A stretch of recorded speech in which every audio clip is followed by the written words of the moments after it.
እሺ እናት በስመ አብ ወወልድ ወመንፈስ ቅዱስ አሐዱ አምላክ አሜን። ይትባረክ እግዚአብሔር አምላከ አበዊነ ቅዱሳን ዘወሀበነ እሞ መርሶ ሕይወት ሙስና።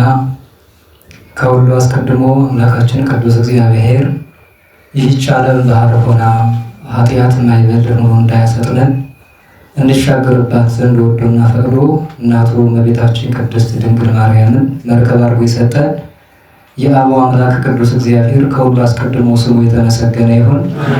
እንደሚገባት እንደ አምላክ እናትነቷ ክብር መጠን ባከበራት ክብር ልክ እመቤታችን ቅድስት ድንግል እግዝእትነ ማርያም ካከበራቸው ቅዱሳን ሰማያውያን ብርሃናውያን መላእክት በዚህም ዓለም ከነበሩና ካሉ ቅዱሳን ነቢያት፣ ሐዋርያት፣ ጻድቃን፣ ሰማዕታት፣ ደናግል፣ መነኮሳት ከሁሉም ቅዱሳን ጋር ቅዱስ ሥጋውን ቆርሶ ክቡር ደሙን አፍስሶ እኛን ከተቤዠበት ከቅዱስ መስቀሉ ጋር ምስጋና ለጸጋ ለእሷና ለእነሱ ይሁን።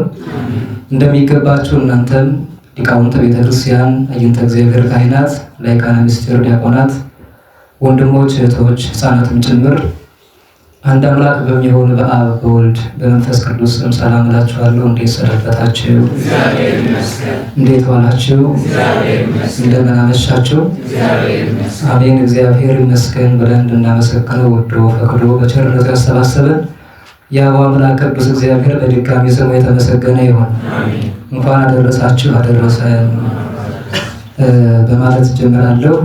እንግዲህ እንደሚታወቀው ይህ ዕለት ዓለም ዳግመኛ ሊፈጠር ከወደቀበት ሊነሳ የጠፋውም ዓለም ሊፈለግ ከተረሳበት ሊታወስ እግዚአብሔር በቸርነቱ ዓለምን ለማዳን ፈልጎን ወዶና ፈቅዶም አንዲትን ድንግል አንዲትን ብላቴና ለጠፋው ዓለም መፈለጊያ ምክንያተ ድኂን አድርጎ ወደ ቤተ መቅደስ ዘልቃ የገባችበት ዕለት ነው። እሷም ማናት? እመቤታችን ቅድስት ድንግል እግዝእትነ ማርያም ናት። እንደ መነሻ የሆነን ዘንድ ከቅዱስ ዳዊት መዝሙር 65 እናነብና እንደ ኃይለ ቃል መርጠን እግዚአብሔር በቸርነቱ እንዳቀበለን መጠን ምንማማር ነው የሚሆነው።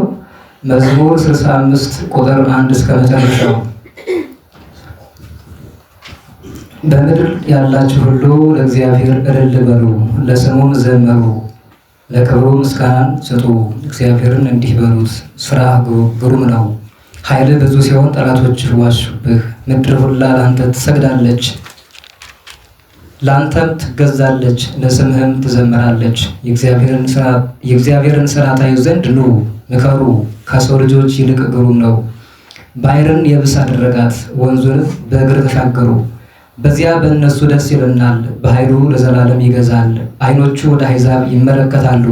የምታውቁ ራሳችሁን ከፍ ከፍ አታድርጉ።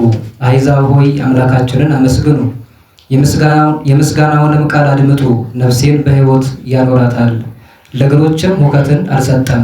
አቤቱ ፈትነህናልና ብርንም እንደሚያነጥሩት አንጥረህናልና፣ ወደ ወጥመድም አገባህን። በፊታችንም መከራን አመጣህ፣ በራሳችን ላይ ሰውን አስጫንህ። በእሳትና በውሃ መካከል አሳለፍከን፣ ወደ ዕረፍትም አወጣህን። መባዬን ይዤ ወደ ቤትህ እገባለሁ።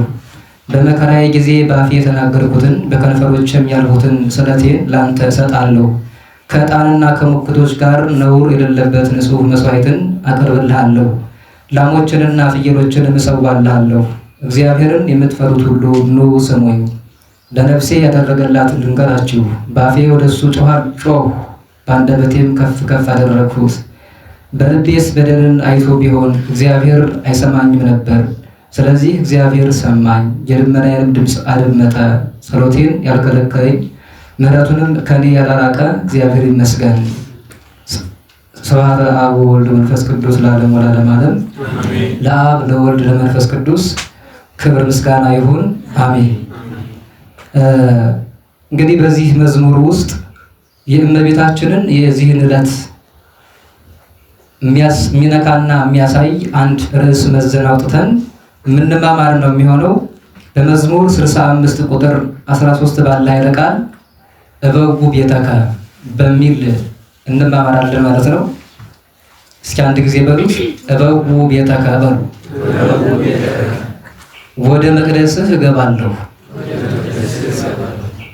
ከመባዬ ጋር ነው የሚል። እንግዲህ ይህን ቃል ቅዱስ ዳዊት ሲናገር እንዲሁ አይደለም። ነቢይ ከመሆኑ የተነሳ ቅዱሳን ነቢያት አባቶቻችን ብዙ ዓይን አላቸው። ከእነሱ አስቀድሞ የነበረውን ዘመን ይመለከቱ ነበር። ያ ብቻም ሳይሆን ዓለም ከመፈጠሩ በፊት የነበረውን ጊዜ ያውቁትና ያዩት ነበር። በእነሱም ጊዜ ያለውን ዘመን ያዩት ነበር። በእነሱ ዘመን ያለውን ዘመን በራሱ ቦታ ወስኗቸው እያለ ከእነሱ ቦታ ውጭ ያለውን ያዩ ነበር። ከዚያም በኋላ እነሱ በማይኖሩበት ዘመን የሚመጣውን ዘመን ያዩ ነበር።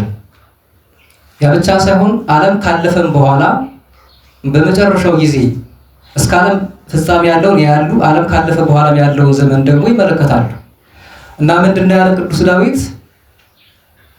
ወደ መቅደስ እገባለሁ ምንን ይዤ ነው ያለ? መባዬን ይዤ ከሚቃጠል መስዋዕት ጋር ወደ መቅደስ እገባለሁ አለ። ለጊዜው ይህን ቃል መናገሩ ቅዱስ ዳዊት ከሱ አስቀድሞ የነበሩትን እነ ቅዱስ ሙሴ በነበሩበት ዘመን የቅዱስ ሙሴን ወገኖች ወይም ዕብራውያን በግብፅ ባርነት ውስጥ ሳሉ በዚያ ውስጥ ሳሉ 215 ዘመን ሲፈጸም የግብፅን ሀብት ይዘው እግዚአብሔር በግብፃውያን ሀብት ላይ አሰልጥኗቸው ከባርነት ነፃ አድርጓቸውና ወጥቷቸው ወደ ኢየሩሳሌም ሲገቡ በምን ነበር የወጡ? አዋውፅኦሙ በወርቅ ወበብሩር። እግዚአብሔር ቸር ስለሆነ ሲረገጡ የነበሩት ህዝቦች ኋላ ላይ እነሱ በወጡ ጊዜ ወርቁንም ብሩንም የግብፃውያንን ሀብት ሁሉ ሰጥቷቸው የታስገባቸው ማለት ነው፣ ኢየሩሳሌም ገቡ። መባዬን ይዤ እገባለሁ ማለት የግብፃውያንን ሀብት ሁሉ ማርኬ የተገባለሁ ነው። ትቻት ወደ ወጣኋት 200 ዘመን በላይ ትቻት ረስቻት ወደ ነበርኳት ኢየሩሳሌም እገባለሁ ማለት ነው። እና እነሱም በኋላ ገብተዋል፣ ያን ይዘው ገብተዋል። ምን እንኳን በኃጢአት በየመንገዱ እየወደቁ እየሞቱ ቢቀሩ በገቡቱ በካሌብና በኢያሱ መናገር ነው። ያ ብቻም ሳይሆን እነዚሁ የኢየሩሳሌም ሰዎች ዳግመኛ በእነ ቅዱስ ኤርምያስ ዘመን ተማርከው ስለነበር ፋርስ ባቢሎን ወርደው ነበርና 7 ዘመን ሙሉ በፋርስ በባቢሎን ሀገር ተማርከው ነበር ወይም ሲሰቃዩ ነበር። ከዚያ በኋላ ግን ንጉሱ ዘሩባቤል እግዚአብሔር አስነስቶላቸው እንዲያ ሰዎች በዘሩባቤል መሪነት ወጥተው ሄደዋል። ወጥተው ሲሄዱ ወደ ኢየሩሳሌም ብንገባ ወይም ኢየሩሳሌም ብንሄድ እግዚአብሔር ሆይ ቤተ መቅደስን እናንጻለን፣ የእኛን ቤት እናዘጋጅ ሳንል የአንተ ቤተ መቅደስ መጀመሪያ እናዘጋጃለን ብለው ተስለው ወጥተው ነበር። እግዚአብሔርም አወጥቶ ወደ ናፍቋት ሀገር ወደ ከነዓን አግብቷቸዋል። ይሄ በጊዜው ቅዱስ ዳዊት ከሱ በፊትም ከሱ በኋላም የሚሆነውን ነገር ተመልክቶ የተናገረው ነው። ለሱ ሰጥተን ስንናገር ደግሞ ቅዱስ ዳዊት መባዬን ይዤ የት እገባለሁ ነው ያለ? ወደ ቤተ መቅደስ። እሱ በነገሰ በስንት ዓመት ነበር ዙፋን ላይ የወጣ ቅዱስ ዳዊት? በነገሰ በ30 ዘመን ነው ዙፋን ላይ የወጣ ማለት ነው ቅዱስ ዳዊት። የተቀባ በስንት ዓመቱ ነው?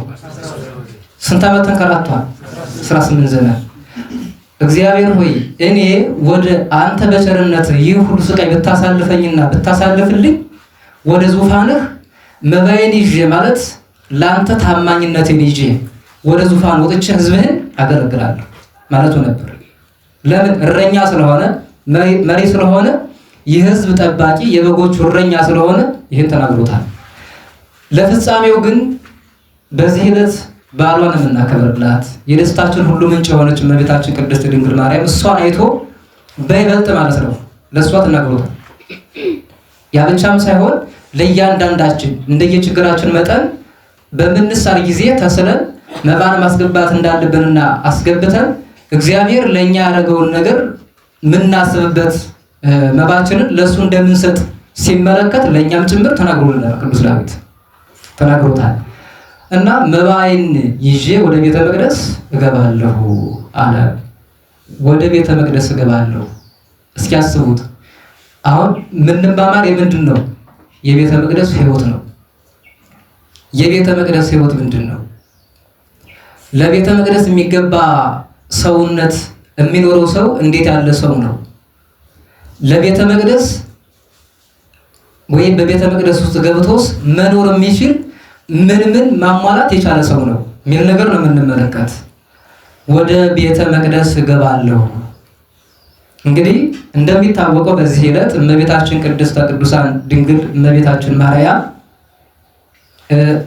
ሰፊ ጉዳይ አለካም። በእርግጥ የት መጣች፣ እነማን ናቸው ዘመዶቿ፣ ከምን ተገኘች የሚል ነገር ሁሌ የሚተረክ ስለሆነ አዲስ ስለማይሆን ብዙ ጊዜ አልጨርስም። ግን እንደ መነሻ ያክል ከስሩ ከግንዱ ሳይነሱ ቅርንጫፉን ማየትና ማግኘት ስለማይቻል ለመነሻ ያክል ግን በቅዱሳን በኩል የተገኙ የአብርሃም ዘር የሆኑ ቅዱስ ኢያቄም፣ ቅድስት ሐና አባታችን እናታችን ቅዱሳኑ እነዚህ ሁለት ቅዱሳን ዘመናቸውን በሙሉ ማለት ይቻላል ዘመናቸውን በሙሉ በስቃይ በሐዘን ያለ ደስታ ኖረው ነበር።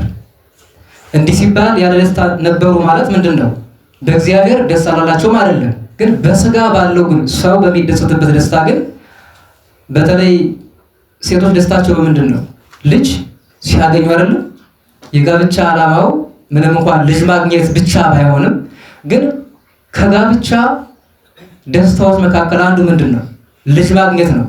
ወልዶ ማቀፍ፣ አቅፎ መሳብ እናቶቻችንን እጅግ በጣም ደስ ያሰኛቸዋል።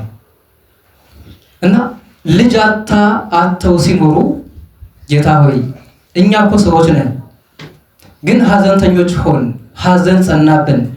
እኔ እንደ ማንኛውም ሴቱኝ የተፈጠረ የለምን? ግን ለምን በቅሎ ስባል እኖራለሁ? ለምን እሰደባለሁ? ስድቤን ለምን ከኔ አታርቅልኝም? በእውኑ እኔ አንተስ ፍጡር አይደለሁምን? ብላ ማማረር ሳይሆን ልመናን ለመነች ቅድስት ሐና። ቅዱስ ኢያቄም በተመሳሳይ እግዚአብሔር ሆይ አንተ የፈቀድከው ይሁን የሚለው ጸሎት እንዳለ ሆኖ ነው። ግን መጨረሻ ላይ ግን ስድቡ ሲጸናባቸውና ሲበዛባቸው ለምን እኛስ ያንተ ሰዎች አይደለም? የእጆች ሰዎች አይደለንም ወይ? እኛስ እጆች ከሰሩን እባክህን በመጨረሻው ጊዜ ቢሆን ደስ አሰኘን። እኛ ልጅ ብናገኝ በዓለም ሆኖ ወንድ ቢሆን በዓለም ሆኖ እኛን ወጥቶ ወርዶ ያግዘን፣ ሴት ብትሆን ለእኔ ለእናቷ ወጥታ ወርዳ ታግዘኝ አይደለም። ይልቁንም ወንድ ቢሆን ምን አለች? ለቤተ መቅደስ አንተን የሚያገለግል ይሆናል። ሴት ብትሆንስ በቤተ መቅደስ ውስጥ ሆና መጋረጃውን ሰፍታ የሚያስፈልገውን የቤተ መቅደስ ንዋይ አዘጋጅታ ትኖራለች። ይሄ ልመናዬ ነው። ግን እኔ የምፈልገው አንተ ሰጥተኸኝ የአንተን ስጦታ ለማን መስጠት ነው? ለአንተ መመለስ ፈልጋለሁ። ልጅ አግኝቼ ባይ ደስ ይለኛል አለች። መልካም ነው አይደለም? ልመናው መልካም ነው። ለማንኛውም ግን እግዚአብሔር ነገርን ሁሉ በጊዜው ምንድን ነው ውብ አድርጎ ሰራው እንዳለ ቅዱስ ሶሎሞን ያለ ጊዜው አይፈጸምም። የፈለገ መልካም ነገር ቢሆን ነገሩ ደስ የሚያሰኝ እንኳን ቢሆን ያለ ጊዜው አይሰራም። እግዚአብሔር ጠዋት ማድረግ የሚፈልገውን ነገር ማታ ያደርግልናል። ማታ ማድረግ የሚፈልገውን ነገር ቀድሞ ጠዋት ያደርግልናል። ይሄ እግዚአብሔር ቀመር ነው። እንደ ሰውኛ ግን በችኮላ ስላለበት ስለምንቸኩል በፈለግንበት ሰዓት ወይም ቅጽበት ብናገኝ ደስ ይለናል። እግዚአብሔር ግን እንዲህ አይደለም። ቆዩ ታገሱ አላቸው። ያን ያክል ዘመን ቆይተው ታግሰው በመጨረሻዋ ሰዓት የሐና የእርጅናዋ ፍሬ የቅዱስ ኢያቄም የስድቡ ሁሉ መካሻ ወይም መርሻ የሆነች ዓለም በጠፋበት ጊዜ እግዚአብሔር ወደ ሰው በተመለከተ ጊዜ ለእግዚአብሔር ዓይን መሙላት የማይችል ሰው በነበረበት ጊዜ ዓለሙን የሞላ ሁሉ በእግዚአብሔር ሚዛን ተመዝኖ ቀሎ በተገኘበት ጊዜ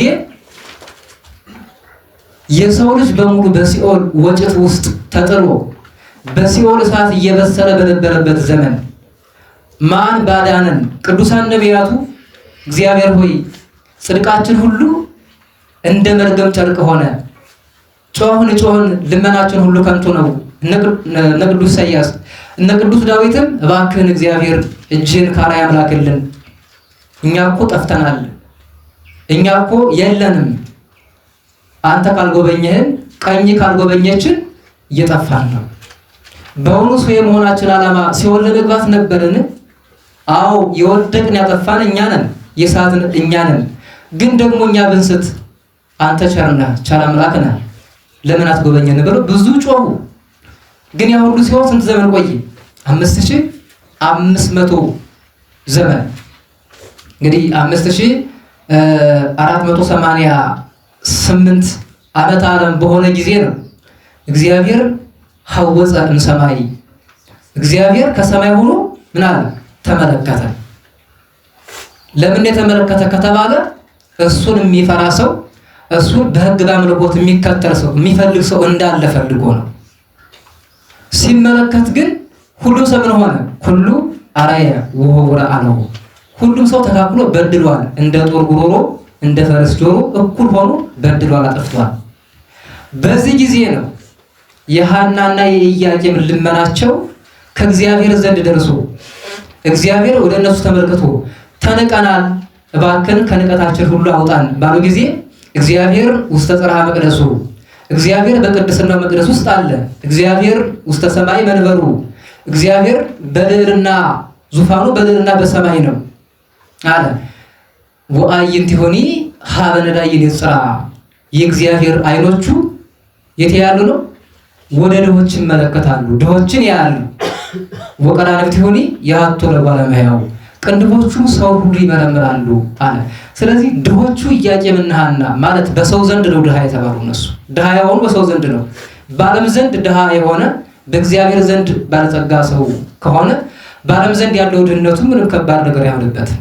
በእግዚአብሔር ዘንድ ድሃ ሆኖ ግን ወይም እሱን መፍራትን ትቶ እሱን መከተልን እሱን ማምለክን ትቶ ከእግዚአብሔር ጋር ግንኙነት የሌለው ከሆነ ግን ያ ሰው ምንድን ነው? በዓለም ዘንድ ቢወደድ በዓለም ዘንድ ብዙ ሰው ቢኖረው ድሃ ነው።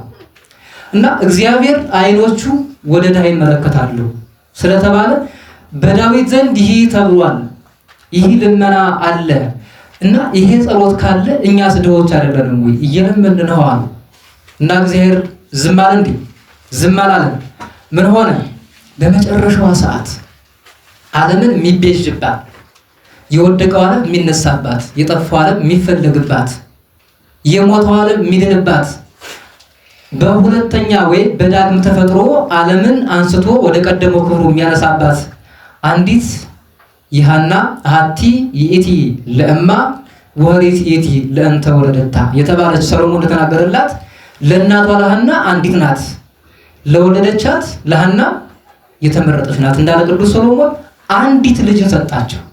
እሷ ማን ነበረች ካልን ማን ናት? እመቤታችን ቅድስት ድንግል ማርያም ማለት ነው። የኦርቶዶክሳዊ ሕይወት መነሻም ሆነ መድረሻ ወይም ፍጻሜ፣ የደስታችን ፍጻሜ በክርስቶስ በኩል ያገኘናት እግዚአብሔር በቸርነቱ ለሰው ልጆች ተሰጣት ቅድስት እናት እመቤታችን ናት። እሷ ተሰጠች። ግን ልብ አድርጉ፣ እኒህ ሰዎች በጣም አርጅተዋል፣ በስጋ ደክመዋል፣ አይኖቻቸው ፈዘዋል፣ ጉልበታቸው ሁሉ ደክመዋል፣ ተብረክርኳል።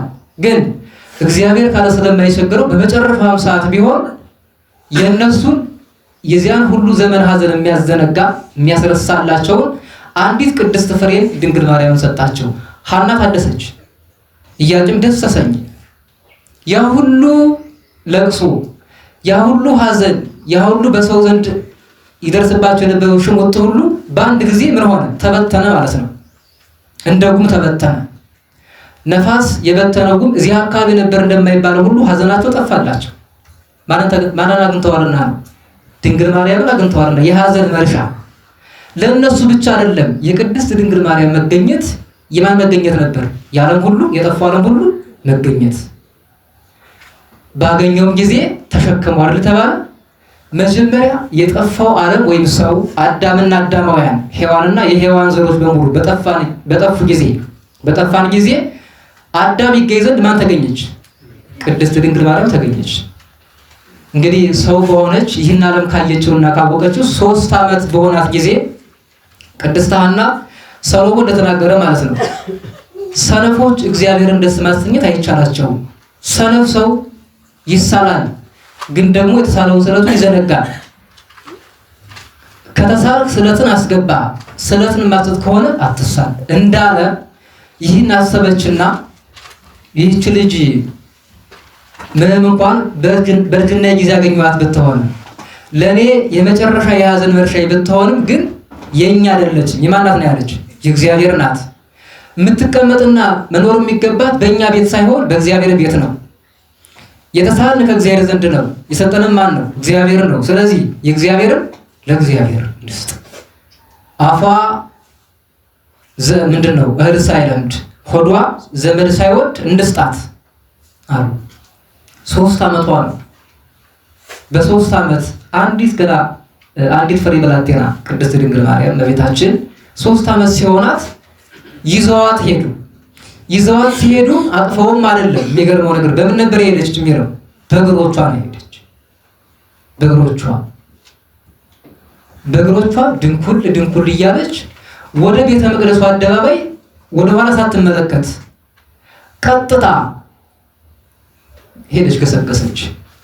ለምን? ምን ስለሆነች ነው? መባ ስለሆነች ማለት ነው። መባ ስለሆነች። እንዴው የመባን ነገር ሳልናገረው መጥቻለሁ መሰለኝ። መባ ምን ማለት ነው? መባ ማለት ምንድነው? ስጦታ፣ ለእግዚአብሔር የሚቀርብ ገጸ በረከት። ሰው እንዲህ ቢሆንልኝ እንዲያደርጋለሁ ብሎ አስቀድሞ ተስሎ እግዚአብሔር ቸርነቱን ባደረገለት ጊዜ ለእግዚአብሔር የሚያቀርበውና የሚሰጠው ምንድነው? ዋጋ ማለት ነው። ዋጋ ማለት ነው። ቅድስት ድንግል ማርያም ደግሞ መባ ስለሆነች ወይም ስጦታ ስለሆነች መጀመሪያ ለእናቷ ለሐና ለአባቷ ለቅዱስ ኢያቄም ተሰጥታለች። ኋላ ግን ደግሞ እነዚህ ይህችን መባ ለማን ሰጧት? ለእግዚአብሔር ሰጧት። በዚህ ጊዜ ነበር አካሄዷን ሁሉ አሳምራ ገና አንድ ፍሬ ሳለች ደከመኝ ሳትል እናቷን ዞር ብላ ሳትመለከት የእናቷን ቀሚስ መያዝ ለምትችልበት ጊዜ እንዲያውም ያ ብቻ ሳይሆን ቁሙ እንኳን መራመድ በቅጡ ይችላሉ? ወጉ ይችላሉ እንዴ? አይችሉም እንኳን አይደለም። 3 ዓመት በጣም ትንሽ ነው። በጣም ትንሽ እድሜ ብቻ ሳይሆን ሰውነቱ እጅግ በጣም ቀንበጥ ለጋ ነው።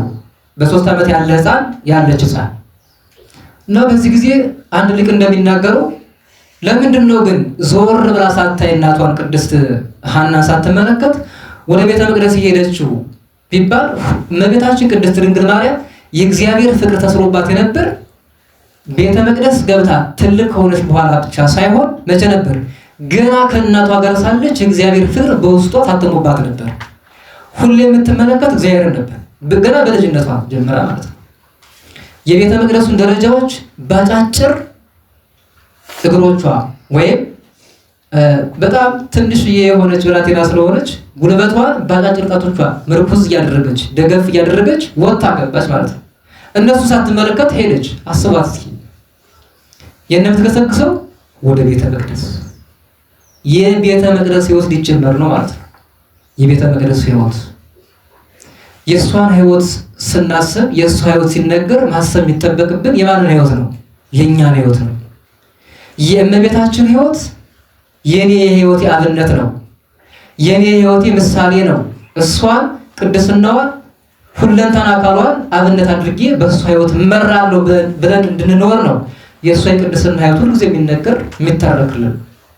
መጻሕፍት የሚነግሩን አበው የሚያስተምሩን ሁልጊዜ ስለሷ የሚነግሩን ሌላ ምንም አይደለም። ስለሷ ብቻ አውቀን እንድንቀር ሳይሆን እኛም በሕይወታችን ሁሉ ባለች ዘመናችን አጭርን ብትሆን ዘመናችን በዚች አጭር ዘመን እመቤታችን ቅድስት ድንግል ማርያም በቤተ መቅደስ የነበረችበትን ሕይወት እኛም መልመድ እንድንችል ተፈልጓል እና እንዲሆን አገባች። ካህናቱ ደስ አላቸው። ግን ደስ ቢላቸውም ግን በዚህ ጊዜ ተቀብለዋት ያስገቧት አንድ ነገር ግን ጨነቃቸው። ምን ነበር?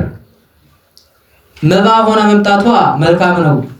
እናንተም እንዲህ ስታመጡ እግዚአብሔርን ታምናቸው ነውና እግዚአብሔር ይስጣችሁ ብለው ሰዎቹን ከመረቁ ሐናና ኢያቄምን ከመረቁ ካመሰግኗቸው በኋላ ይህችን ልጅ ግን እዚህ ቤተ መቅደስ እናስቀምጣት።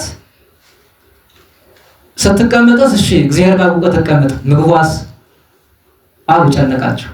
እሺ ሰው ነው የማይመገብ የለም አይደለም። በአዳም ምክንያት የመጣብን አንዱ ያጣነው ነገር ነው ምንድነው? አለመመገብ መቻልን አጥተናል። እና እነሱ በዛ ልማድ መስሏቸው ይህን አሰቡና ምን እንመግባታለን ምን እናደርግ ብሎ ጨነቃቸው። በዚህ ጊዜ ማን መጣ? እግዚአብሔር ራሱ መልእክት ላከላቸውና አትጨነቁ፣ ስለ ምግቡ አትጨነቁ፣ ተቀበሏትና አስገቧት። ይህች እናንተን የምትከብዳችሁ ሳትሆን የእናንተ ሸክም የምታቀልላችሁ ስለሆነች በቤተ መቅደስ ትቀመጥ። ይልቁን ምግቧ ተይዞላችኋል። ይሄ ሁሉ ማን ነበር ይመጣላት? መልአኩ ቅዱስ ፋኑኤል መጣ። ምን ይዞ? ጽዋ በረከት ህብስተ ይዞ መጣ። ያን ይዞ ከመጣ በኋላ እሷን ከፍ አድርጎ አጎናጽፎ መግቧት፣ አጠጥቷት የጌታዬ እናቱ እመቤቴ ሆይ ሰላምታ ላንቺ ይገባሻል ብሎ ምስጋናን አቅርቦላት ደስ ተሰኝቶባት መልሶ አስቀምጧት ሄደ። እንግዲህ አስቡ፣ ከዚህ በኋላ የእመቤታችን የቤተ መቅደስ ሕይወት አንድ አለ ወይም ሀ ብሎ ተጀመረ ማለት ነው። ምግቧ ከተያዘልንማ ምን ያስጨንቀናል? በቤተ መቅደስ ስትቀመጥ እግዚአብሔር ባወቀ እሱ ይመግባት፣ እሱ ያረጋጋት፣ እሱ እንደፈለገ ያኖራት ብሎ ካህናቱ ተቀብለው ወይም ካህኑ ተቀብሎ አስቀመጧት።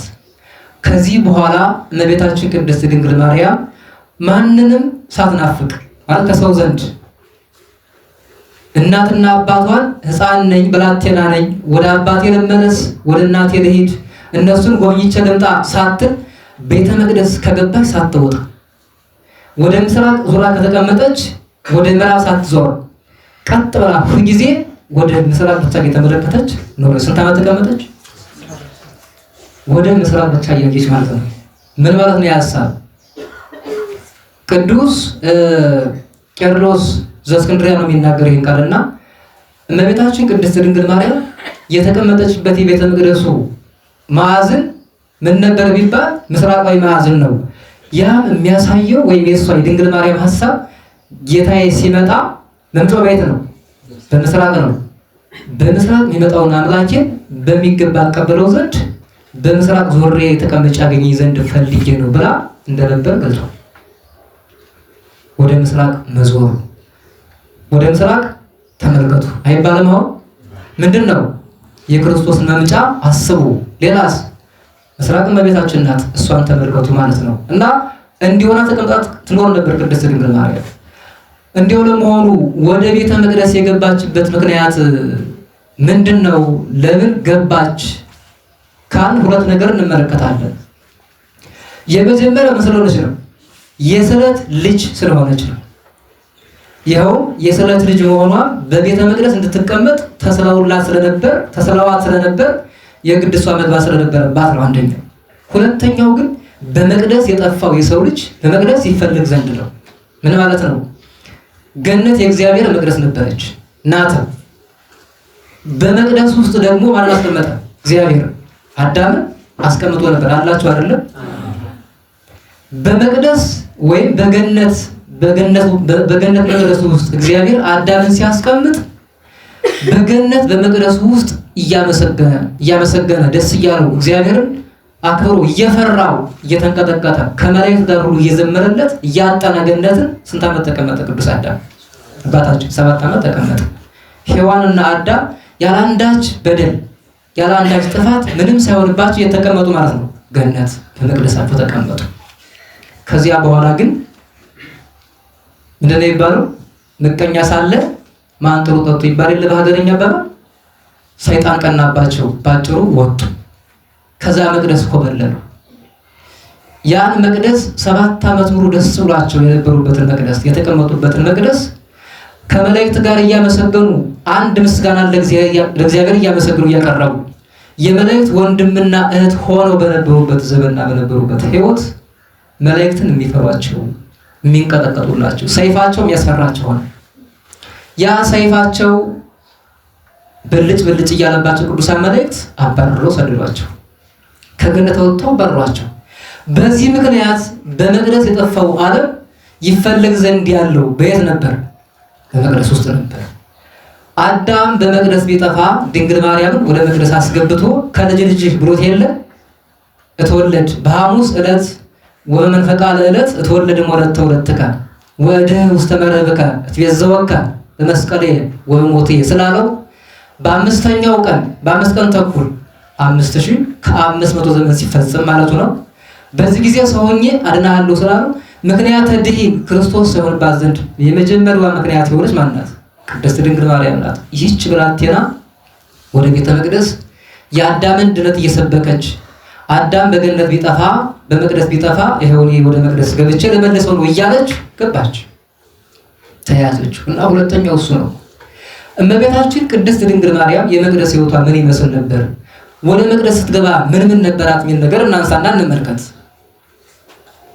የመቅደስ ሕይወት መግቢያ ላይ ነግሬያችኋለሁ። አስቡት። ዛሬን ያድርገውና ቀደም ባሉት ጊዜያት የነበሩት አባቶቻችን የነበሩት እናቶቻችን በመቅደስ የነበራቸው ሕይወት እጅግ በጣም የሚገርም የሚደንቅ ደስ የሚያሰኝ ነበር። ምድራዊ ሲሆኑ ሰማያዊ ሰው ሆነው ሰማያዊ መላእክት ያከናውኑት የነበረውን ተግባር እነሱ በዚህ ሕይወት ውስጥ በዚህ ምድር ላይ ይሰሩት ነበር። ማለት መላእክት ምን ያደርጉ ነበር? ያመሰግኑ ነበር። በመቅደስ እግዚአብሔርን ማመስገን አለ። በመቅደስ እግዚአብሔርን መፍራት አለ። ቅድስት ድንግል ማርያም ደግሞ በመቅደስ ውስጥ ስትኖር ወይም በመቅደስ ሳለች ታደርገው የነበረው ነገር አንደኛው ምን ነበርን ብለን ስንጠይቅ ወደ መቅደስ ስትገባ የመጀመሪያው በቆራጥነት ነበር። ቆራጥ የመቅደስ ሕይወት አገልግሎት ስለሆነ ቆራጥነትን ይፈልጋል። ምን መሆንን ነው? መሰጠት ይፈልጋል ማለት ነው። እያንዳንዱ ሰው አገልጋይ ነው። ካህን በካህንነቱ ወይም ቄስ በቅስናው፣ ዲያቆን በዲያቆንነቱ፣ መነኮስ በመነኮስናው፣ ጳጳስን በጵጵስናው ምንድን ነው? በመቅደስ ያገለግላል። እዛ ውጭ ግን እያንዳንዳችን ካህን ዲያቆን እንኳን ባንሆን ሁሉም ሰው ካህን ስለማይሆን ማለት በቅስና በዲቁና ውስጥ ሆኖ መቅደሱ ስለማይገባ ግን የራሱ የሆነ ምን አለው? የመቅደስ ሕይወት አለው። የመቅደስ ሕይወት ሲባል የግድ ቤተ መቅደስ ብቻ ገብቶ መቀመጥና መኖር ማገልገል ብቻ አይደለም። የመቅደስ ሕይወት የሚባለው እያንዳንዱ ሰው የገዛ ሰውነቱን መጠበቅ ምንድን ነው? መቅደስን መጠበቅና ማገልገል ነው። የተአምሩኑ አንተ ሞታ ቦቱ ለመንፈስ ቅዱስ እናንተ ሆይ የእናንተን ሰውነት ማርከስ የፈለጋችሁ፣ በዝሙት ማርከስ የፈለጋችሁ፣ በኃጢአት በየትኛውም ኃጢአት፣ በሐሜት፣ በስርቆት፣ በስድብ አንደበታችሁ የማይሆን ነገር በማየት ያረከሳችሁት በሆኑ ይሄ ቤት የእናንተ ቤት ነውን? የእናንተ ሰውነት የእግዚአብሔር መቅደስ እንደሆነ አታውቁም? ምን ይላል ቅዱስ ጳውሎስ። ስለዚህ የመቅደስ ሕይወት ማለት የቅድስና ሕይወት ነው። በጥቅሉ የክርስትና ሕይወት የቅድስና ሕይወት ስለሆነ ተግባራዊ ክርስትና የሚባለው ራስን በቅዱሳን ሕይወት ማስጓዝ፣ በቅዱሳን ሕይወት ጎዳና መሄድ፣ የእነሱን አሰረ ፍኖት መከተል ነው የቅድስና ሕይወት ሲባል እና የቤተ መቅደስ ሕይወት የሚባለው ይሄ ነው። ስለዚህ እመቤታችን ቅድስት ድንግል ማርያም ቅድም እንዳልኳችሁ የመጀመሪያው ቤተ መቅደስ ስትገባ በቆራጥነት ነበር የገባችው። ማንንም ሳታይ፣ ሳትፈራ፣ ሳታመነታ ፊት ለፊት ነበር ሄደችው። ከዛስ ከገባች ሳትወጣ ብያለሁ። ይህ ቆራጥነትን ይፈልጋል። ያ ማለት በክርስትና ሕይወት ስንኖር ሴትም ይሁን ወንድ ባለበት የክርስትና ሃይማኖት ሳይናወጽ ችግር እንኳን አይደለም፣ ድካም አለ፣ መዛሉ ይኖራል፣ መራብ መጠማቱ መድከሙ አለ፣ በሰው ዘንድ መገፋቱ ይኖራል። ግን ቆራጥ መሆን ለምን? እመቤታችን ወደ መቅደስ ስትገባ ቆራጥ የሆነች ማንን ለማየት ፈልጋ ነበር? እግዚአብሔርን ነው። እግዚአብሔርን ማየት የፈለገ ሰው ወይም እያንዳንዱ ክርስቲያን ከክርስቶስ ጋር ለመኖር ነውና ዓላማው ክርስቶስን እስኪያገኝ ድረስ መጓዝ አለበት። ክርስቶስን ያገኘ ጊዜ ያን ጊዜ ያረፋል። እሱ ምንድን ነው? የመጨረሻው ቅጣ በሞት ስንለይ ብቻ ማለት ነው። እና ሁለተኛው በቤተ መቅደስ የነበራት ሕይወት እመቤታችን ወይም ቤተ መቅደስ ስትገባ ምን ነበራት ካል በፍቅር የሆነ ማገልገል ነበራት። በፍቅር የሆነ ማገልገል ቅዱስ አትናቴዎስ ሐዋርያው እንደሚናገረው ስለ እመቤታችን ቅድስት ድንግል ማርያም የቤተ መቅደስ ሕይወት ሲያስተምርና ሲናገር እንዲህ ብሏል። እመቤታችን ቅድስት ድንግል ማርያም በቤተ መቅደስ ሳለች ተፈልገው ከነበር ፍላጎት እንዳታጣው ተፈልገው ከነበር ጸጋ ወይም እግዚአብሔር እንዳይነፍጋት ማለት በእሷ ፈቃድ ያ የምትፈልገውን ነገር አታ እንዳትጸጸት ሁለት ነገር ትፈልግ ነበር ይላል። ልመናዎቿ ብዙ ቢሆኑ ግን ጥቅል አድርጋ ግን ስንት ነበሩ? 2 ነበሩ። የመጀመሪያው ምንድነው ከተባለ ጌታዬ ኢየሱስ ክርስቶስ ሆይ ክፉ ሐሳብ ወደ ልቤ ውስጥ ዘልቆ ገብቶ እኔ ቤተ መቅደስ እንዳረክሰኝ ጠብቅ ነበር። አያችሁ አይደል? ክፉ ሐሳብ በልቤ ውስጥ ምን እንዳይል ነው? እንዳይበቅል ነው። ሐሳብ ነው ያለች።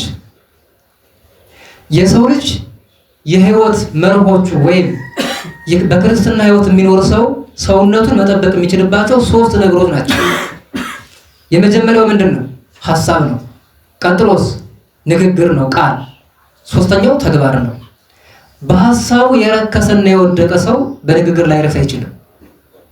በንግግር ደግሞ የወደቀ ሰው ወይም የሳተ ሰው በምን ይወድቃል? በተግባር ይወድቃል። መጀመሪያ ነው። አስተባችሁታል? መጀመሪያ ሐሳቡ ከተስተካከለለት ንግግሩ ይስተካከለለታል። ሐሳቡ ግን ከተበላሸ ከልብ የተረፈው ከንናገረዋል አንደበት ይናገረዋል። በአንደበት የተናገሩትን ደግሞ በእጅ ይሰሩታል። እና በልቤ ውስጥ ክፉ ሐሳብ እንዳይበቅልብኝ እለምናለሁ ስል ነበር።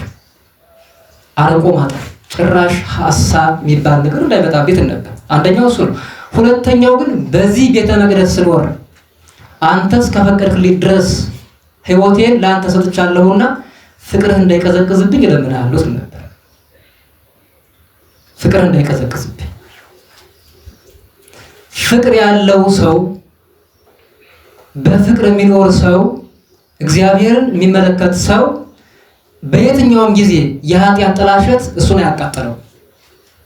እግዚአብሔርን መውደድ የጀመረ ሰው ወይም ለእግዚአብሔር ብቻ ቦታ ያለው ሰው የፈለገ ቢሆን ኃጢአት የሚባል ነገር በውስጡ አይበቅልበትም። የክርስቶስ ፍቅሩን አይቀዘቅዝበትም። በክርስትና ሕይወት በምንኖርበት ጊዜ ዘላለማዊውን ደስታ እናገኝ ዘንድ ከፈለግን ምን መያዝ አለብን ነው? የእግዚአብሔር ፍቅር በውስጣችን ሊበዛልን ይገባል፣ ወይም በስቶ እንዲሰጠን መለመን አለብን። ፍቅር እና ቅድስት ድንግል ማርያም እግዚአብሔርን ተወደው ስለነበር እሱ በየትኛውም ሰዓት በቤተ መቅደስ ሳለች ላፍታ እንኳን እግዚአብሔርን የምትወድበት የፍቅሯ ጠብታ ጎልባት አያውቅም። እግዚአብሔርን መውደድ የቻለ ሰው ማንም አያታለው፣ ማንም አያስተተው። የዓለም ፍላጎት ሁሉ ማይበር ሆኖ አይጠርገውም፣ ነፋስ ሆኖ አያናውፀውም ማለት ነው። ለምን? የእግዚአብሔር ፍቅር አለት ሆኖ ስለተከለው ማለት ነው። ስለተከለው ሁለተኛው እሱ ነው። ስለዚህ እኛስ ምን እንሆን ነው? ከሷ ምን እንማር? የእመቤታችን ሕይወት የሚያስተምር ፍቅርን ነው። እግዚአብሔርን መውደድን ያስተምረናል፣ ቆራጥነትን ያስተምረናል። ሶስተኛው በቤተ መቅደስ ስትኖር ወደ ቤተ መቅደስ በገባች ጊዜ ምንን ይዛ ነበር ከተባለ ንጽህናን ነው። ንጽህናን ገንዘብ አድርጋ ነበር። ንጽህናን ገንዘብ አድርጋ ስለነበር የረከሰው ዓለም በኃጢአት በዝሙት፣ በስርቆት፣ በሐሜት፣ በግድያ፣ በበደል ጣዖት በማምለክ እግዚአብሔርን ትቶ እግዚአብሔርን ረስቶ ሰው የሰራውን ያቆመውን የጠረበውን እንጨትና ድንጋይ አምላክ አድርጎ ማድረግ አርክሶት ነበር፣ አድፎ ነበር አለ። የእመቤታችን የቅድስት ድንግል ማርያም ንጽህና ምን አደረገው ማለት ነው? ያደፈውን ዓለም አጠበው። ለምን? የእሷ ንጽህና ሰው እድፉን የሰውነቱን የሚሆን የልብሱን እድፍ በሳሙና አጥቦ እንደሚያስወግደው የቅድስት ድንግል ማርያም ንጽህና ደግሞ ያደፈውን ዓለም በአዳም በኩል የመጣውን የኃጢአት እድፍ የበደል እድፍ አጥቦ ከዚህ ዓለም አስወገደ። ስለዚህ የቅድስት ድንግል ማርያም ንጽህና ዓለም የታጠበበት፣ የዓለም እድፍ የተወገደበት፣ አዳም በድሎ በነበረበት ጊዜ የተጽናና በእሷ ንጽህና ብቻ ነበር። የእሷ ንጽህና ተመልክቶ ተጽናና። ከልጅ ልጅህ ስለተባለ የሱ የልጅ ልጁ ንጽሕት ነበረች፣ ማታልፍ፣ አንድ ቀን ዝጋ ማታውቅ፣ ሁልጊዜ እግዚአብሔር የሚያያት እግዚአብሔር ላይ መታይ ንጽሕት መስታወት፣ እግዚአብሔር በእሷ በኩል ዓለምን የተመለከተባት፣ እሷ ደግሞ በንጽህናዋ በኩል እግዚአብሔርን አየችበት ንጽህና ነበራት እና ወደ ቤተ መቅደስ በገባች ጊዜ ይህን ንጽህና ገንዘብ አድርጋ ነበር የገባችው። የንጽህናን ካባ ደርባ የንጽህናን ልብስ ተጎናጽፋ ነበር የገባችው። ንጽህና የመላእክትን ሀብት ያሰጣል። የመላእክት እህት ስትባል በምንድን ነው? አንዱ ይሄ ነው እኮ አይደለም? ንጽህናዋ ነው። ቅዱሳን መላእክት ንጹሃን ናቸው። ንጹሃን አያድፉ። እነ ቅዱስ ሚካኤል እነ ቅዱስ ገብርኤል በዚህ እህተ መላእክት ትባላለች ቅድስት ድንግል ማርያም። ሶስተኛው ቤተ መቅደስ። እሺ እኛ እስከዚህ ምን እንማራለን? ምን እንይዛለን ከተባለ ንጽህና ምንድን ነው? ብቸኛ ሀብት ነው። እንዲያው ለዚህ አይደለም ከዚህ ከማለፌ በፊት እግዚአብሔር ይህንን ዓለም ያሻገረባት መርከብ የምትባል እኮ እንዲሁ አይደለም፣ የንጽህና መርከብ ናት። ንጽህና ይህን ወጀብ ያለበትን ስቃይ ያለበትን የሚናወፀውን ባህር የሆነውን ዓለም ያሻግራል። የሚያሻግር መርከብ ነው። ስለዚህ በንጽህናዋ መርከብ እግዚአብሔር ይህንን ዓለም አሻገረው ማለት ነው። ዳግም ፈጠረው። በእሷ ንጽህና ዓለም ዳግም ተፈጠረ፣ ተሰራ። የእኛ አይኖች ቀና ብሎ እግዚአብሔር ማየት የቻሉ በእሷ ንጽህና ነው። የእኛ አንደበት ደፋር ሆኖ መናገር የቻለው በእሷ ንጽህና ነው። እጆቻችን ተዘርግተው እግዚአብሔር ሆይ አባት ሆይ እንድንል የቻለው በማን ነው? በእሷ ንጽህና ነው። ክርስቶስ ሆይ ብለን ስንጠራው ደስ እያለን መጥራት እንድችል ያበቃችን ቅድስት ድንግል ማርያም ናት ማለት ነው። ይህ ሁሉ ንጽህናዋ ዋጋ ይከፈለዋል። ስሟ የተመሰገነ ይሁን። ወደ ቤተ መቅደስ በገባች ጊዜ ይህ ብቻ አልነበር የነበራት።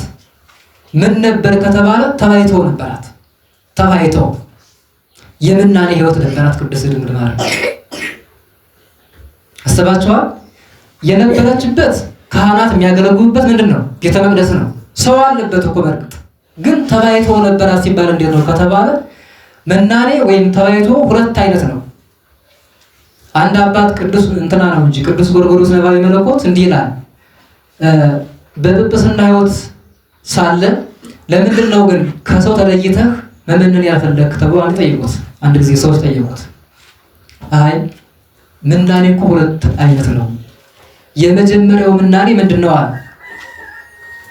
የመጀመሪያው ምናኔ ከሰው ተለይቶ በባት ተከቶ ብቻን ሆኖ ወይም ተባይቶውን ይዞ ከሰው ርቆ ንጽጠብቆ ከዓለም ወጥቶ የሚቀመጡበትና የሚኖሩበት ህይወት ነው አለ።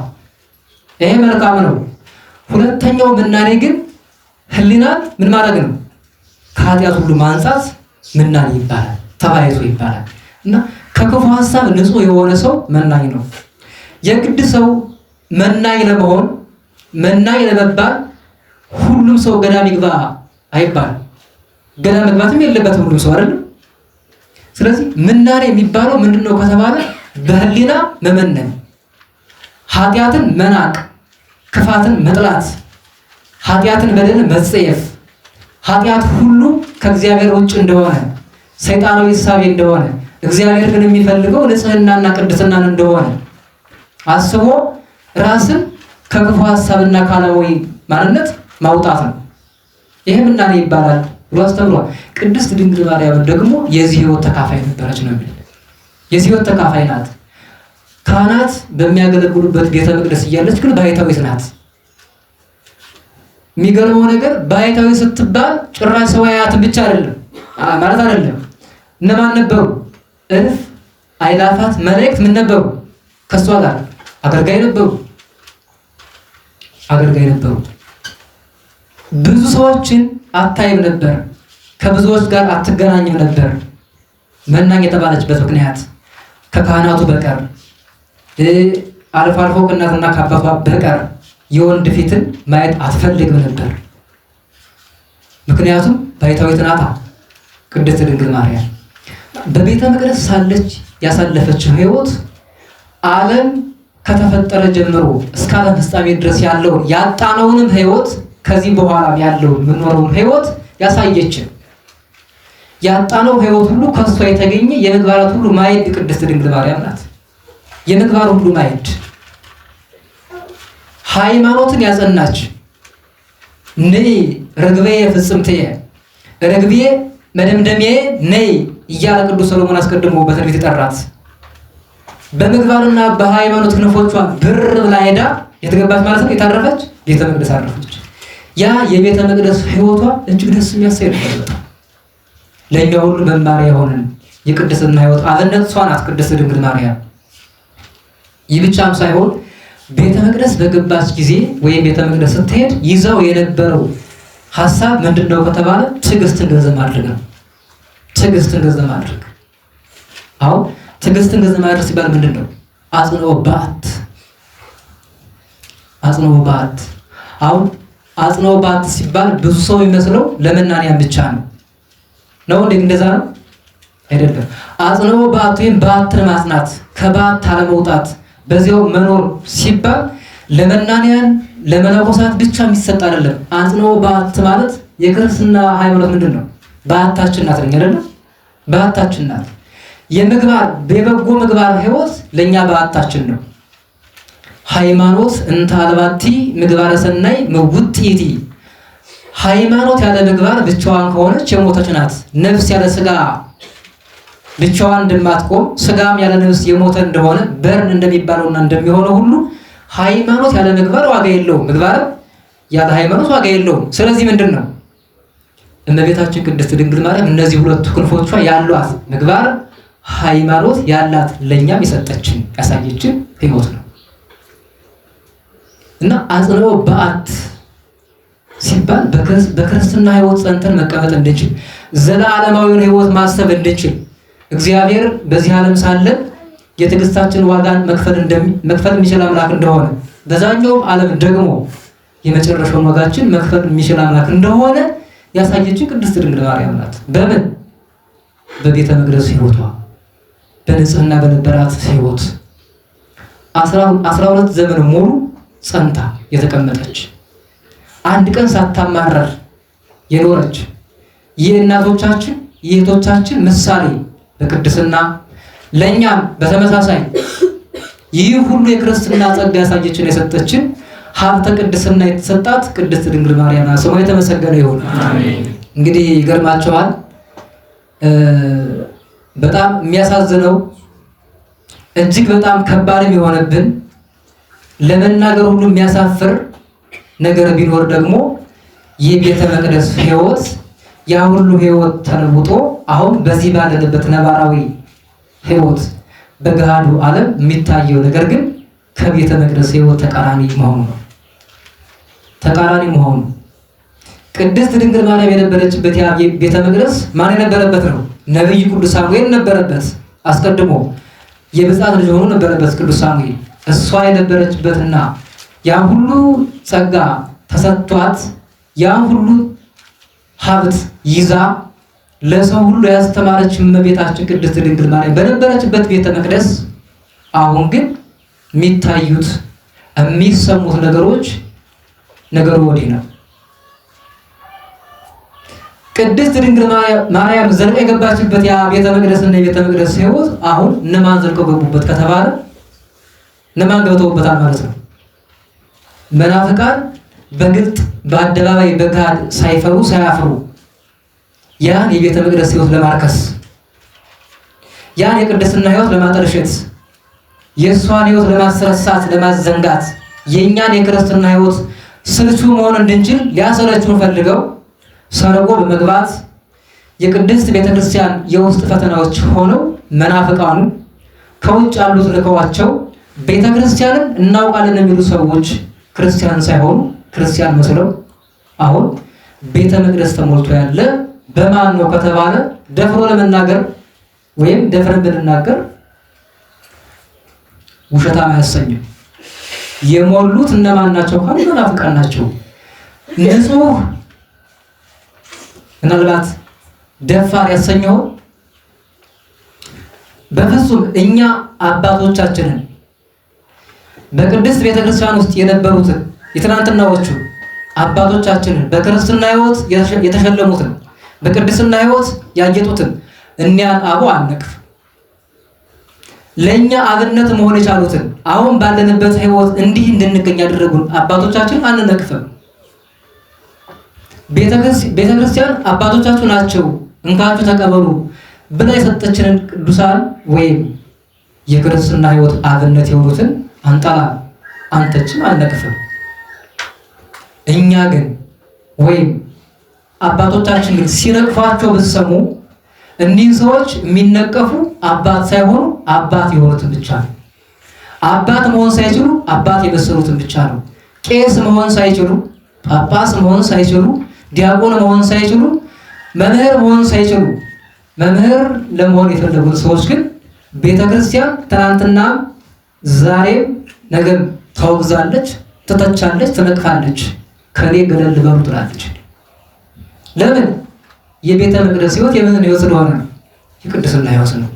እግዚአብሔርን የመፍራት ሕይወት ነው። እሱን የማገልገል ሕይወት ነው። የማስመሰል ሕይወት አይደለም። የቤተ መቅደስ ሕይወት የሚባለው በእውነት የሚኖርበት ሕይወት ነው። ጌታ ሆይ በስጋዬ እንዳትቀስፈኝ፣ በነፍሴ ሲኦል እንዳታገባኝ እባክህን፣ እንዲያው ስጋዬ ደካማ ነውና ተሳስቼው እንኳን የሰራሁትን የምግባር ጉድለት ቢኖርብኝ አንተ ይቅር በለኝ፣ በንስሐ አጠበኝ የሚሉትን ሰዎች አይደለም እኛ የምንነቅፈው። እኛም እናጠፋለንና ሁላችንም በምግባር ማንጎልበት ጊዜ የለም። አሁን ግን ችግር የሆነና ዕዳ ሆኖ የመጣብን የቤተ መቅደስ ሕይወት የተበላሸው በሃይማኖትም ጭምር ምን ስለሆነ ነው? ስለተበላሸ ማለት ነው። ሃይማኖት ከምግባር የሌላቸው ሰዎች ምን መሆን ችለዋል? ጳጳስ መሆን ችለዋል። ሃይማኖት ከምግባር የሌላቸው ሰዎች ቀስሰዋል። ሃይማኖት ከምግባርን ይዘው የማያውቁ ሰዎች ዲያቆን ሆነዋል።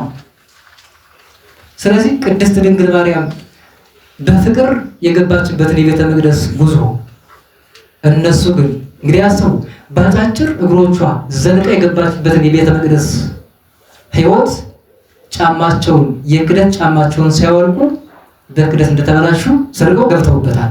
እነማን? መናፍቃን። የቅድስት ቤተክርስቲያን ፈተናዎቿ ሁለት ናቸው። ጠቅሎ ለማየት የውስጥ ፈተና አለ፣ እዛስ የውጭ ፈተና አለ።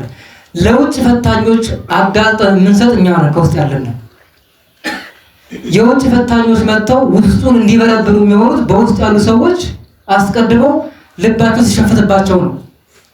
በውስጥ ያለ ሰው ጥፋትን በፈለጋትና በያዛት ጊዜ ለውጭ ፈተና ወይም ፈታኝ መሳብ ይሆናል ማለት ነው። ይስባል። አስቡት። ስለዚህ በዚህ ዘመን የቅድስት ድንግል ማርያም የቅድስና የቤተ መቅደስ ሕይወት ኢየሱስ ክርስቶስን ሰጥታን እሱን ያየንበትን ቤተ መቅደስ ያን ንጹሕ ቤተ መቅደስ ክርስቶስ የሚገለጥበትን ቤተ መቅደስ አሁን ግን የተገለጡበት መናፍቃን ናቸው ማለት ነው። አንድ ነገር ልናገር። በቤተ መቅደስ የሚኖር ሰው በሀገር ችግር ቢፈጠር ህዝቡ ራበን ጠማን፣ እኛ ገንዘብ አይደለም ችግራችን፣ ሰላም እንፈልጋለን። አባቶቻችን እናንተ ጳጳሳት ከእግዚአብሔር ዘንድ ለመናችሁ፣ ከእግዚአብሔር ዘንድ ጠይቃችሁ ሰላምን ፈልጉልን፣ ሰላም መቼ እንደምናገኝ ንገሩን ብለው በጠሩና አቤት ባሉ ጊዜ ጳጳስ ምን ያደርጋል ማለት ነው? ቤተ መቅደሱን መጋረጃውን ገልጦ ገብቶ እግዚአብሔር ሆይ ህዝቦች እንዲህ እያሉኝ ነው፣ እኔ ምን ላድርግ? ምን ትለኛለህ ማለት የሚችል ሰውና ምላሽ አግኝቶ እንዲህ በላቸው ብሎ መልስ ማምጣት የሚችል ጳጳስ ነው ማለት ነው። እንግዲህ አስቡ። ለመኮነ ስርዋ ቅዱስ ከማሁ አይጹኝ ሀኒ ቅዱስ። ስሩ ምን ከሆነ ነው? ቅዱስ ከሆነ ቅርንጫፎቹ ቅዱሳን ናቸው። ስሩ የሚጣፍጥ ከሆነ ግንዱ ይጣፍጣል። ግንዱ ከጣፈጠ የግንዱ ውጤት ምን ይሆናል? ቅርንጫፉ ጣፋጭ ነው። ፍሬውም ጭምር ይጣፍጣል ማለት ነው። ግን ስሩ መርዝ ከሆነ ስሩ የመርዝ ስር ከሆነ ግንዱ መርዝ ይሆናል፣ አይጣፍጥም፣ ይመራል።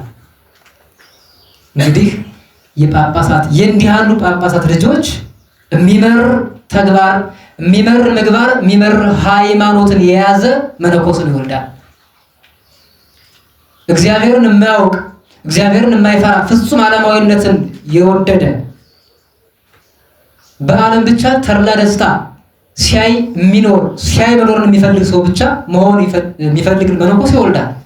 እንዲህ ያለ ጳጳስ የሚወልደው ቄስ የሚወልደው ዲያቆን ምንድን ነው? የመረረ ነው የሚሆን ማለት ነው። አሁን በእያንዳንዳችን ህይወት መረር ያለ ህይወት የሚታይብን ወይም መራራ የሆነ ምግባር ቸልተኛ የሆን ሰዎች እንድንሆን የሆን ነው ከምን የተነሳ ነው ከተባለ በላይ ያለው ወይም ተሸካሚ ሰው ስለመረረብን ነው ማለት ነው። ስለመረረብን ነው። እኛ ስንመር እናንተም ትመራላችሁ። የጳጳስ መምህር፣ የመነኮስ መምህር ነው፣ የቄስ መምህር ነው፣ የዲያቆን መምህር ነው። ቤተ ክህነቱ ከመረረ ቤተ መንግስቱ ይመራል፣ ላይመራ ይችላል። የቅድስት ድንግል ማርያም የቤተ መቅደስ ሕይወት በዚህ ዘመን ምን ሆነ? ታጠፈ ማለት ነው። ተሻለ ማለት ነው። ተጣለ ማለት ነው። ወደቀ ማለት ነው። ልናነሳው የሚገባን ማን ነው ከተባለ እኛ ነን። ምን በመሆን? በምግባር ስንጎል በንስሐ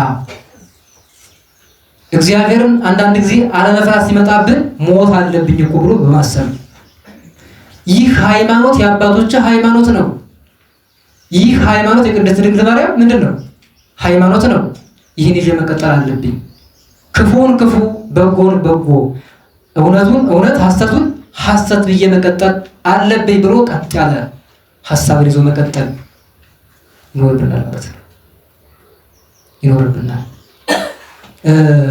ስለዚህ የቤተ መቅደስ ሕይወት የሚባለው በማን የታየ ነው? በድንግል ማርያም የተሟሸ እሷ መጨረሻ ላይ ኢየሱስ ክርስቶስን ወልዳለን በቤተ መቅደስ ከኖረች በኋላ በ12 ዘመኗ ቅዱስ ገብርኤል አብስሯት ክርስቶስን ጸንሳ ቀጣይ የምናከብረው የክርስቶስ ልደት በቤተ መቅደስ ጸንታ ከመገኘቷ የተነሳ የሆነልን የተሰጠን ሀብት ነው ማለት ነው። የተሰጠን ሀብት ነው። በመሆኑም ከኛ ምን ይጠበቃል ካል ተዘከሩ መኳንንቲክሙ ዘነገሩክሙ ቃለ እግዚአብሔር። ይህ ማለት ዋኖቻችሁን አስቡ ሲባል ምንድን ነው? በሃይማኖት በምግባር እናንተ ለዚህ ያበቋችሁ፣ አሁን ላላችሁበት ሕይወት ያበቋችሁ፣ ይህን የክርስትና ሕይወት የሰጧችሁን ያቆያችሁን አባቶቻችሁን አስቡ ነው። እናቶቻችሁን አስቡ ነው። ወደ አባታችሁ ወደ አብርሃም፣ ወደ እናታችሁ ወደ ሳራ ተመልከቱ አለ ቅዱስ ኢሳይያስ። ያ ማለት ምን ማለት ነው? ዋኖቻችን ናቸው በሃይማኖት፣ ዋኖቻችን ናቸው በምግባር። እኛ የምንጓዝ በእነዚህ ቅዱሳን ጉዞና ጎዳና ነው። እኛ የምንኖር በእነዚህ ቅዱሳን ሕይወት ውስጥ ነው የምናልፈው ማለት ነው። ስለዚህ በቤተ መቅደስ ለመኖር እነዚህ አሁን ያላቸው የቅድስት ድንግል ማርያም ሀብታት ለእኛ መሆን ስላለባቸው እኒህን ሀብቶች ገንዘብ ማድረግ ስለሚገባን እግዚአብሔር አምላካችን መቅደስ ሰውነታችን ሳናረክስ ስንወድቅ እየተነሳን በንስሐ ስናርፍ እየታጠብን ስንጠፋ እየተፈለግን ስንሸሽ እየቀረብን ወደ ቅድስት ቤተክርስቲያን በአበው ካህናት በኩል ወደ እግዚአብሔር መቅረብ እንድንችል የአምላካችን የቅዱስ እግዚአብሔር መልካም ፈቃዱ ይሆንልን።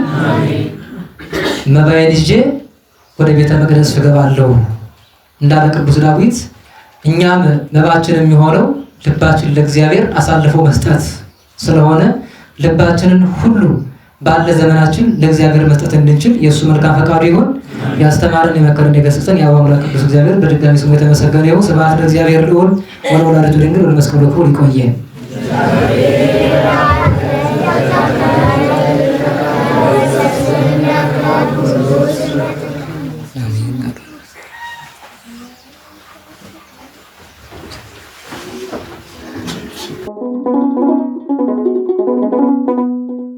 Thank you.